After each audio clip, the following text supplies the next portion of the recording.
बार super heroes की जान बचाई है और एवेंजर्स टीम का पार्ट बनकर ह्यूमैनिटी को प्रोटेक्ट भी किया है। तो स्वागत है दोस्तों आपका और एक डिटेल वीडियो में। और आज हम हॉकाई और ब्लैक विडो के बीच करने वाले हैं एक सुपर बैटल। लेकिन सबसे पहले ओरिजिन। तो ब्लैक विडो का असली नाम नताशा है, जो बचपन में ही अपने पेरेंट्स को खो देती है। लेकिन नताशा को सोवियत यूनियन का एक सोल्जर अडॉप्ट कर लेता है। लेकिन एक दिन बैरन वॉन स्टकर नताशा को किडनैप कर लेता है और नताशा को हैंड को दे देता है।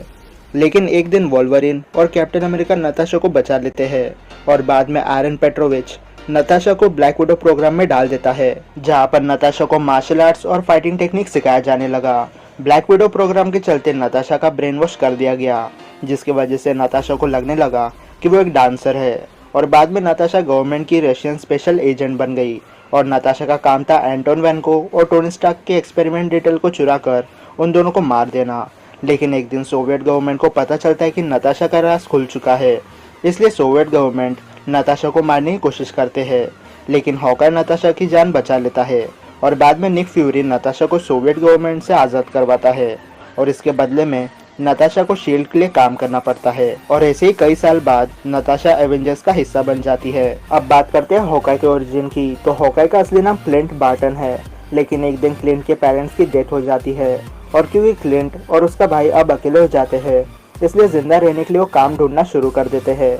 और जल्दी क्लिंट और उसके भाई को सर्कस में काम मिल जाता है और कुछ समय बाद सर्कस के दो परफॉर्मर्स ने क्लिंट और उसके भाई को आर्चरी और तलवारबाजी सिखाना शुरू कर दिया था।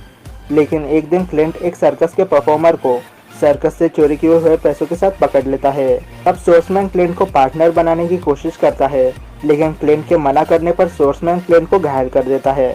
बाद में क्लिंट का भाई भी उसे छोड़कर चला जाता है, लेकिन क्लिंट अपने आर्चरी स्किल को बहुत ज़्यादा इम्प्रूव करता है।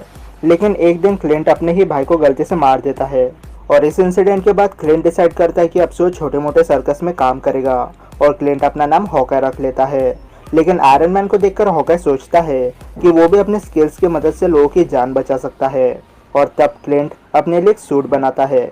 लेकिन हॉकाई जो कर रहा था वो इलीगल था। लेकिन एक दिन हॉकाई डिसाइड कर लेता है कि अब वो अपने सारे बुरे काम छोड़ देगा और बाद में आयरन मैन को हॉकाई के स्किल्स यूजफुल लगते हैं और एक दिन हॉकाई भी एवेंजर्स को ज्वाइन कर लेता है।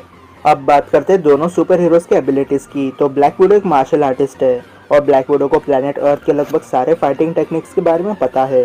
कॉमिक्स में black window 35 kilometre per hour की स्पीड से रनिंग कर सकती है और कॉमिक्स में ब्लैक विडो के पास अपना खुद का हीलिंग फैक्टर भी है। ब्लैक विडो के पास डिटेक्टिव स्किल्स है और ब्लैक विडो के पास कई सारे इलेक्ट्रिक गैजेट्स है और ये गैजेट्स इतने पावरफुल है कि इसका यूज करके ब्लैक विडो ह्यूमन बींग्स और रोबोट्स को आराम से नॉकआउट कर सकती है।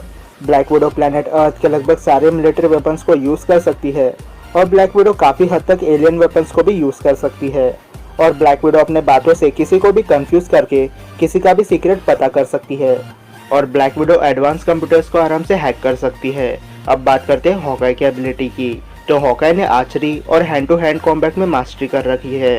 हॉकाई ने ट्रेनिंग करके अपनी बॉडी को पीक लेवल का बनाया है और हॉकाई के फाइटिंग टेक्निक्स और रिफ्लेक्सेस इतने फास्ट है कि हॉकाई सिर्फ कुछ सेकंड्स में 10 से 15 लोगों को नॉकआउट कर सकता है। और हॉकाई स्वॉर्ड्स, क्रॉसबो और भी कई तरीके के वेपन आराम से यूज कर सकता है। और अगर किसी इमरजेंसी के टाइम पर हॉकाई के पास अपना कोई वेपन ना हो तो हॉकाई सिर्फ कुछ मिनट्स में अपने आसपास के यूजलेस चीज़ों से वेपन बना सकता है। हॉकाई की हेयरिंग एबिलिटी इतनी ज़्यादा पावरफुल है कि हॉकाई बिना देखे भी अपने टारगेट को परफेक्टली एम कर सकता है। और जैसे आयरन मैन के पास हर सिचुएशन के लिए एक आर्मर होता है, वैसे ही हॉकाई के पास डिफरेंट सिचुएशन के लिए डिफरेंट आर्मर होते हैं। तो अब क्वेश्चन ये आता है कि अगर हॉकाई और ब्लैक विडो में फाइट होती है तो विनर कौन बनेगा। तो बेसिकली हॉकाई और ब्लैक विडो के पावर लेवल में ज़्यादा डिफरेंस नहीं है, लेकिन हॉकाई एक ऐसा सुपर हीरो है जो प्लैनेट अर्थ का बेस्ट आर्चर है। लेकिन अपने वेपन्स के बिना हॉकाई अपने फुल पोटेंशियल पर फाइट नहीं कर सकता, क्योंकि हॉकाई ने हैंड टू हैंड कॉम्बैट से ज़्यादा स्वॉर्ड्स और क्रॉसबो को यूज़ करने पर फोकस किया है। लेकिन ब्लैक विडो को किसी भी फाइट को जीतने के लिए स्पेसिफिक वेपन की ज़रूरत नहीं है। ब्लैक विडो बिना वेपन्स के भी किसी को भी नॉकआउट करने की एबिलिटी रखती है, क्योंकि नताशा ने ब्लैक विडो प्रोग्राम में यही सब सीखा है। और ब्लैक विडो के पास ऐसे इलेक्ट्रिक गैजेट्स है जिसका यूज़ करके ब्लैक विडो कई मीटर दूर से ही हॉकाई को नॉकआउट कर सकती है। तो अगर हम ओवरऑल देखें तो आज के सुपर बैटल की विनर ब्लैक विडो है, क्योंकि हॉकाई ने सिर्फ कुछ स्पेसिफिक चीज़ों में मास्टरी की है, लेकिन ब्लैक विडो ने लगभग सारी चीज़ों में मास्टरी की है। और ब्लैक विडो ने कई बार ये प्रूव किया है कि वो एक नॉर्मल ह्यूमन होने के बाद भी किसी भी सुपर पावर्स के बिना वो एक सुपर ह्यूमन लेवल की फाइट करके ह्यूमैनिटी को प्रोटेक्ट कर सकती है। तो लिटरली आज के सुपर बैटल की विनर है ब्लैक विडो, एके